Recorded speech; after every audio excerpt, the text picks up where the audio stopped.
오늘 보면은 누가복음에서 나오는 예수님의 첫 설교입니다. 예수님께서 안식일에, 때가 언제예요? 안식일에. 때가 언제입니까? 안식일에 회당으로 들어가셨습니다. 장소가 어디입니까? 회당입니다. 그런데 어디에 있는 회당이냐? 나사렛에 있는 회당입니다. 우리나라가 전국 팔도, 남한, 밑에 경상도, 전라도, 그 다음에 중간에 충청도, 경기도 이렇게 이루어진 것처럼, 이렇게 있는 것처럼 이스라엘의 땅을 보면 세 개 도로 됐어요. 예수님은 유다 맨 남쪽 베들레헴에서 태어나셨어요. 애굽으로 피난 가셨습니다. 다시 돌아오셨습니다. 근데 남쪽 유다로 돌아가지 않으시고 중간 사마리아로 가르지 않으시고 갈릴리 나사렛에 가셔서 사셨습니다. 갈릴리 나사렛에서 예수님께서 성장하셨어요.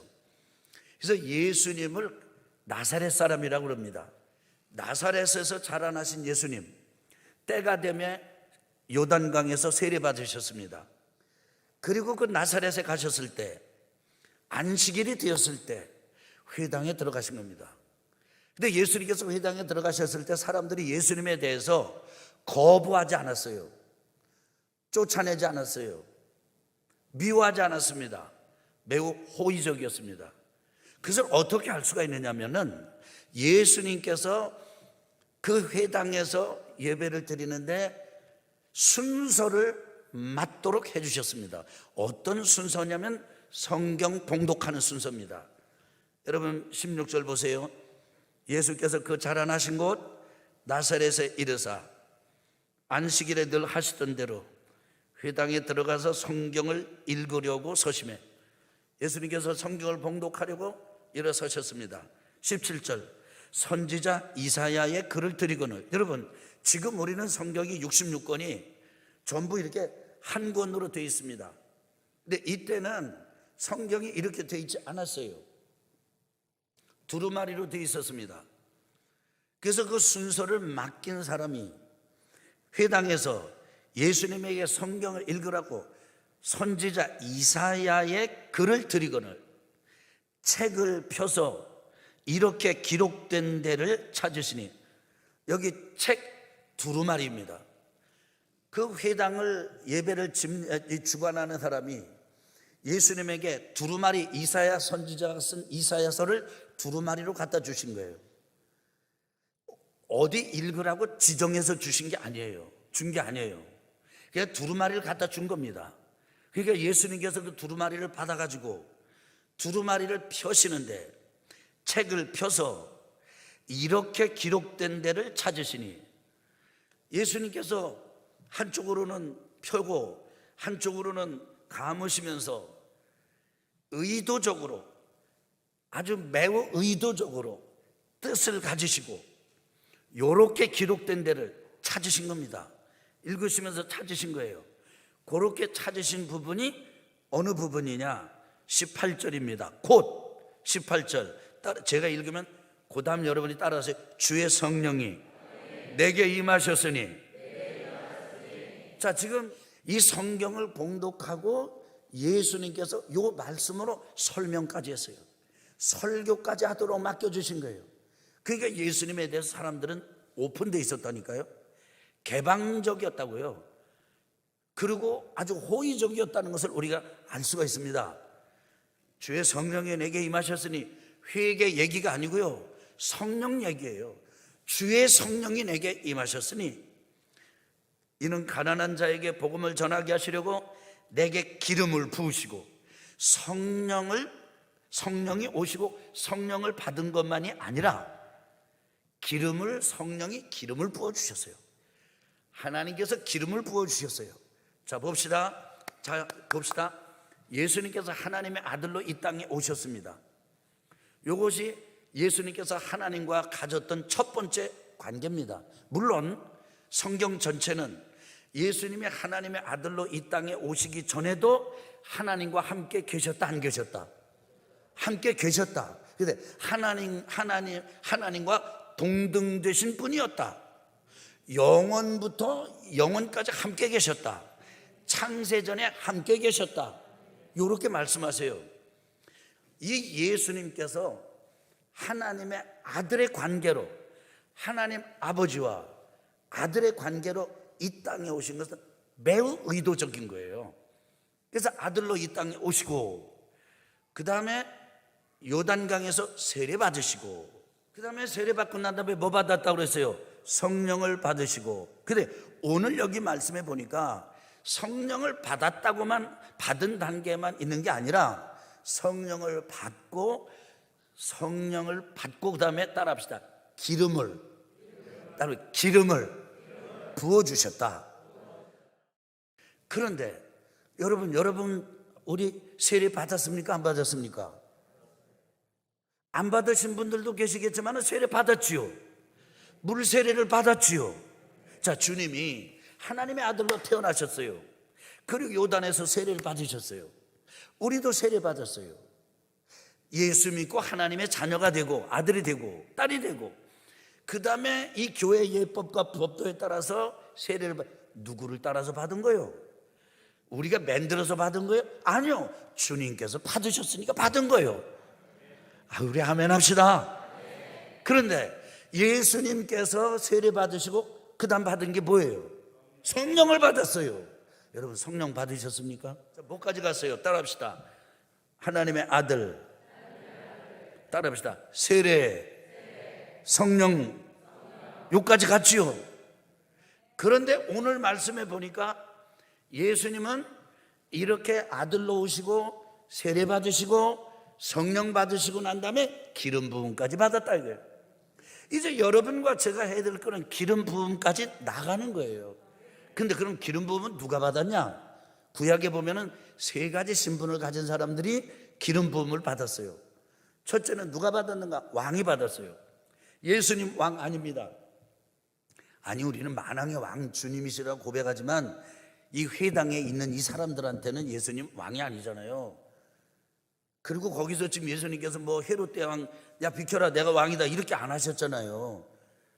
그냥 하나님의 아들로 하나님의 일을 하셨을 뿐이지. 그런데 구약에 보면은 왕뿐 아니라 또 하나 누가 받았냐면 대제사장이 기름 부음을 받았어요.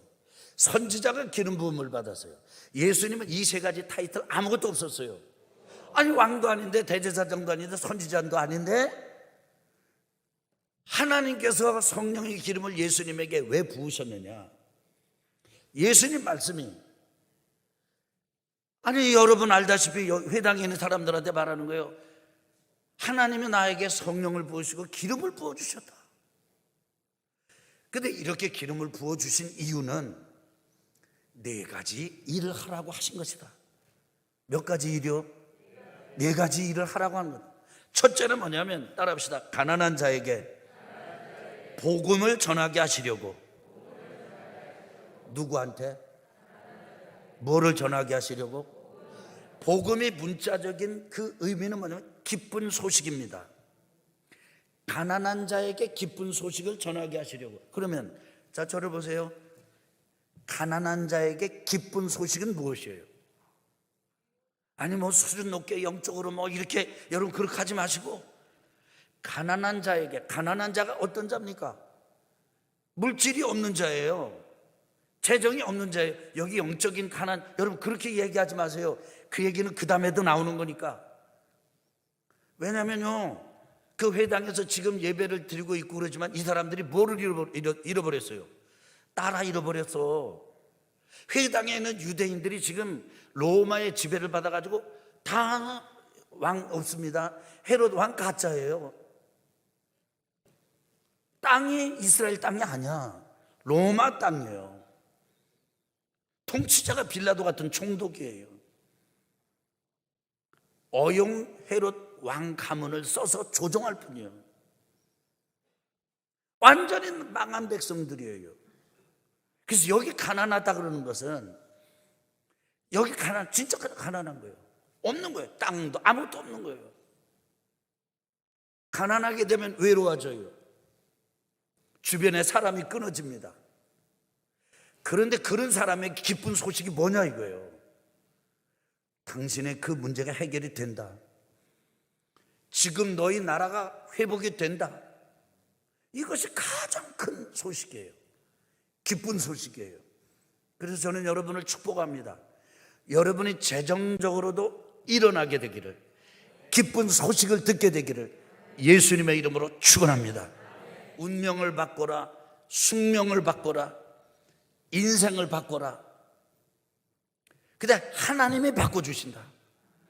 예수님이 주인이시다. 가난이 주인이 아니다. 채무가 주인이 아니다. 당신 자신도 당신의 주인이 아니다. 그리고 그분에게 예배를 제대로 드려라. 하나님의 말씀을 진짜 믿어라. 왜냐하면 사람들이요, 믿습니다 그러지만 한쪽으로는 에이, 이런 사람이 1, 2, 3이 아니요. 사람은 얼마나 이게 아주 그런지, 사람은 자기가 자기를 속이는 존재예요. 얼마나 잘 속인다고요. 속이는 게 자기 합리화시키는 거잖아요. 그런데 그분들에게 아주 원색적이고 원초적인 신앙생활, 새벽 기도하십시오, 무슨 수가 나도 봉사하십시오. 그리고 하나님 진짜 믿으세요. 하나님은 복을 주시는 분이세요. 가난한 자들에게 가난을 면하게 하시고, 우리 아멘 합시다. 부유하게 하시고. 사도 바울이 이거를 깨닫고 나서 고린도 교인들한테 이렇게 말씀하십니다.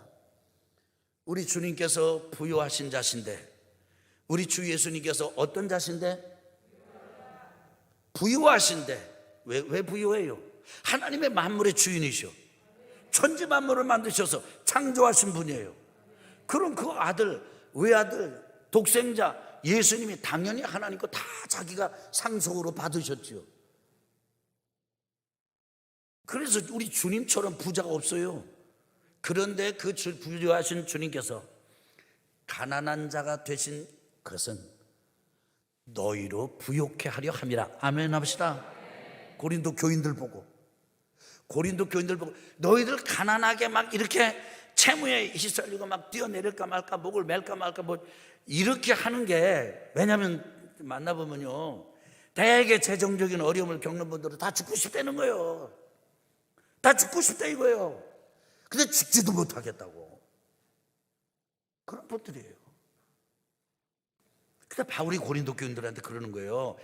그 부유하신 주님께서 그렇게 가난한 목수의 아들로 오시고, 이렇게 어려움을 당하시고, 이렇게 비참하게 돌아가시고, 죄를 용서해 주신 이유는 하나입니다. 당신이 너희들이 부유하게 만들려고 주님께서 그렇게 하신 것입니다. 그게 여러분과 제가 믿어야 돼요. 그렇게 믿음을 가진 성도들이 회복이 된 분들을 여러분 저에게 1대1로 오셔서 듣기를 원하시면 오세요. 그렇게 해서 회복된 분들의 이야기를, 말씀을 들려드리겠습니다. 여러분이 정말 듣기를 원하시는 분이 계시다면 그 돼요. 하나님은 가난한 자에게 기쁜 소식, 너 영혼이 구원받았으니까 그냥 가난하게 살아라, 이게 기쁜 소식으로 주신 게 아니에요. 당연히 영혼이 구원받는 것은 근본이요. 그 가난을 정말 둘러맺히고 밟아버리고 던져버리고 부채를 떼버리고. 여러분 빚졌다가 그 빚에서 벗어나 본 경험이 있으세요? 그 경험을 한 사람들은 죽을 병에서 건진받은 낫는 것하고 똑같아요. 얼마나 놀라운지 몰라요. 저는 이 은혜가 여러분의 것이 되기를 예수님 이름으로 축원합니다. 예수님께서 이 말씀을 누가복음 4장 18절 말씀하시고 쭉 지난 다음에 안타깝게도 회당에 있는 유대인들이 그렇게 예수님에 대해서 호의적이었다가 그 호의를 거두고 예수님을 저 벼랑으로 밀어뜨려가지고 떨어뜨려 죽여버리려고 합니다. 그래도 그 직전에 예수님이 그들에게 하신 말씀이 있어요. 너희들이 내가 이곳에서 있고 내가 여기 갈릴리 나사렛 이 목수의 아들이었기 때문에 너희들이 나를 알기 때문에 진짜 내가 하는 말을 잘 안 받아들이는구나. 내가 하는 말을 잘 안 받아들이는구나. 선지자가 자고로 고향에서 환영을 받은 법이 없다. 그래 너희들 그렇게 안 믿고 안 받아들여도 그 너희들만 그런 게 아니야. 그런 사람들 많았어. 그런데 봐라, 엘리야 시대에, 누구 시대에 6개월 동안 가뭄이 들었어요. 가난이 온 거예요. 흉년이 온 겁니다. 그럼 다 가난해졌어요. 다 없어. 그 중에 사람들 많이 있지만 그 중에서도 비참한 과부. 과부는 흉년 만나서 사는 사람들 중에 진짜 비참한 사람들입니다. 왜요? 노동력이 없어.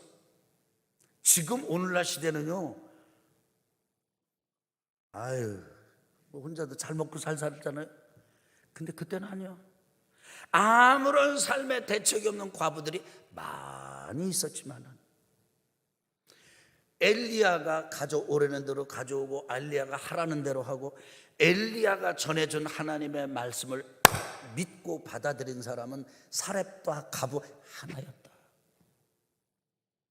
어느 날 예수님께서 화를 내십니다. 제자들한테.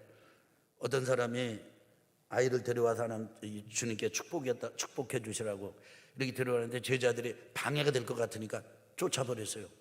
그러니까 예수님은 화를 내시면서 왜 나한테 애우는 거를 그러냐, 금하지 말아라, 데려오라고 축복해 주면서 예수님께서 하셨어요. 따라합시다. 너희가 어린아이와 같지 아니하면 하나님 나라에 들어갈 수 없느니라. 아멘. 뭐 같지 않으냐면 어린아이 같이.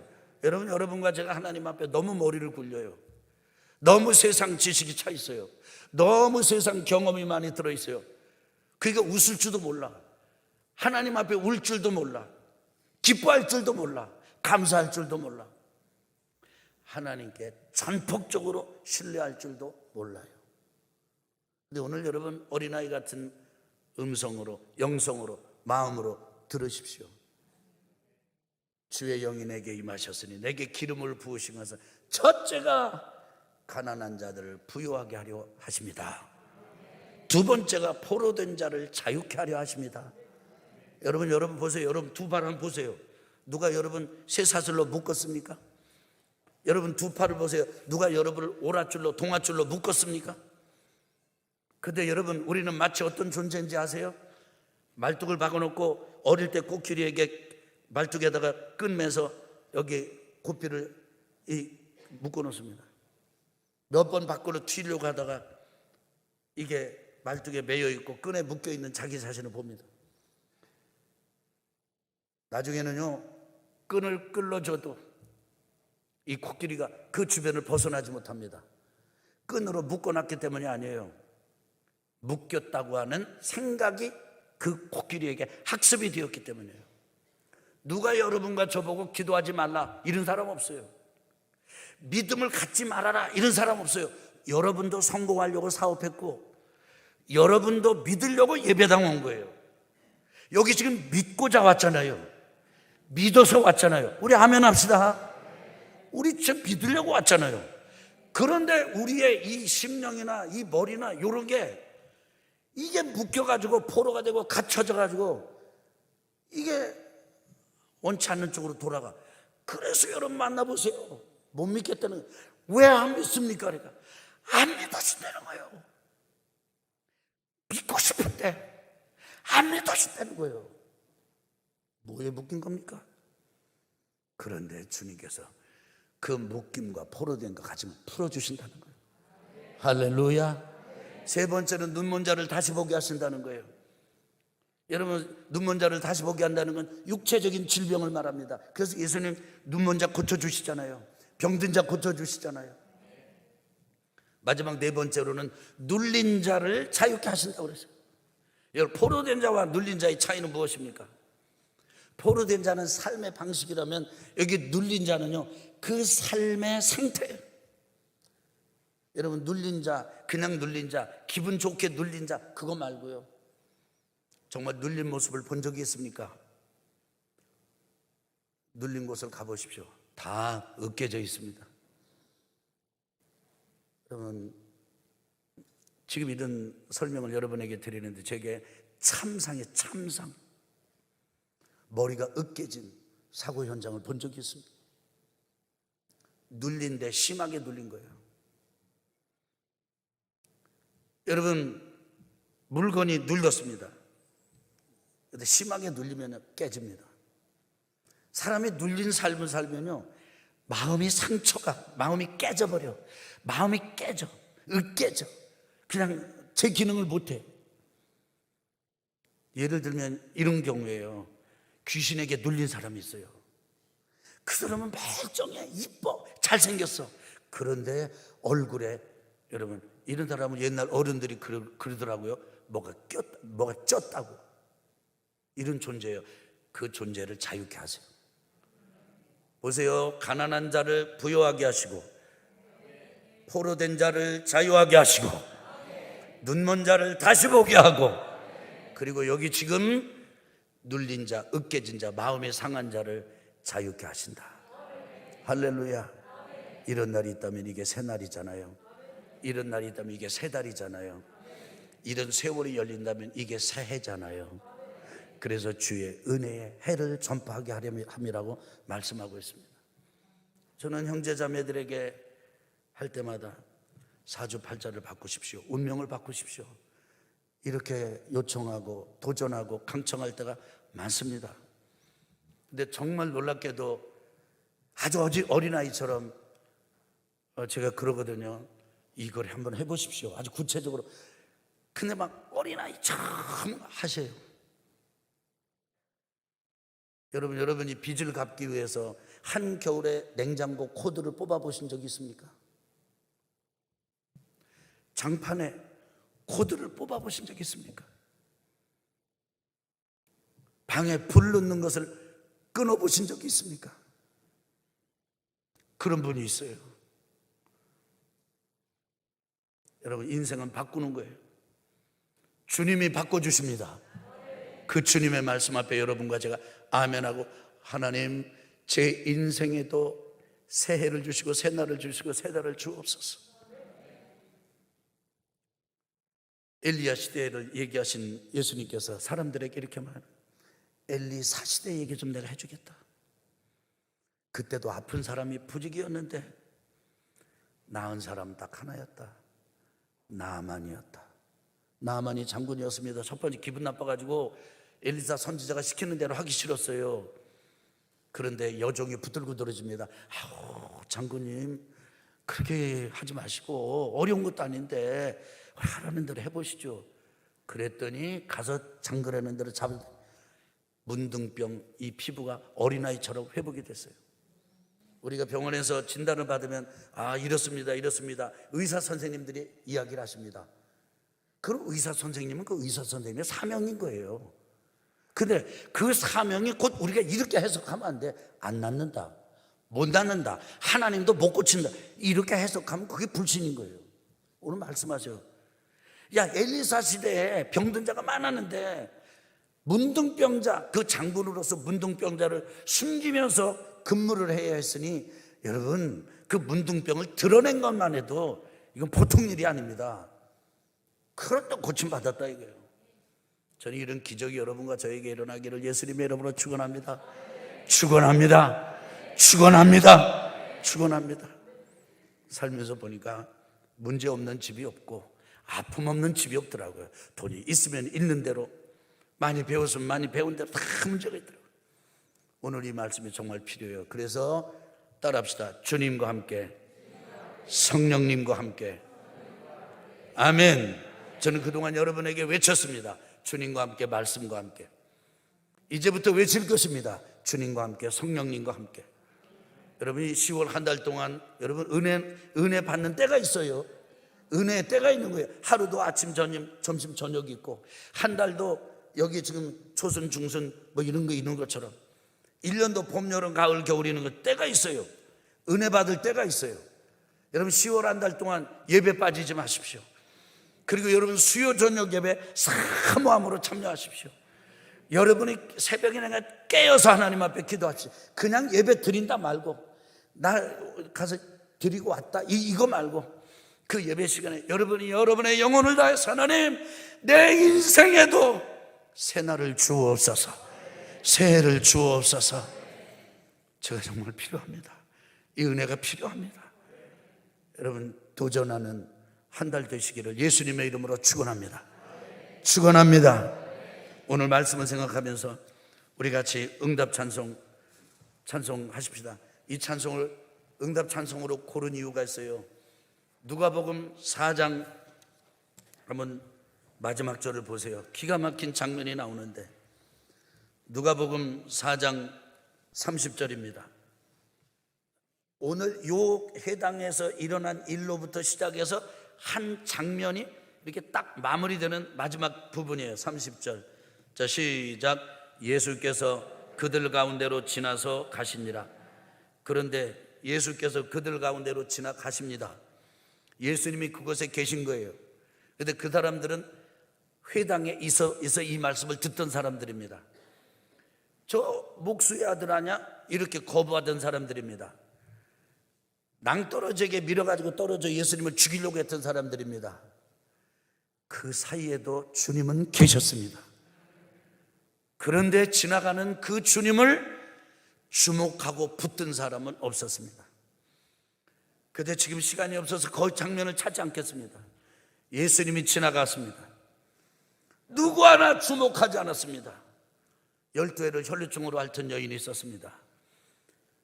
이 여자가 사람들 틈바구니를 들어가서 예수님의 옷자락을 만졌습니다. 그때 예수님은 아셨습니다.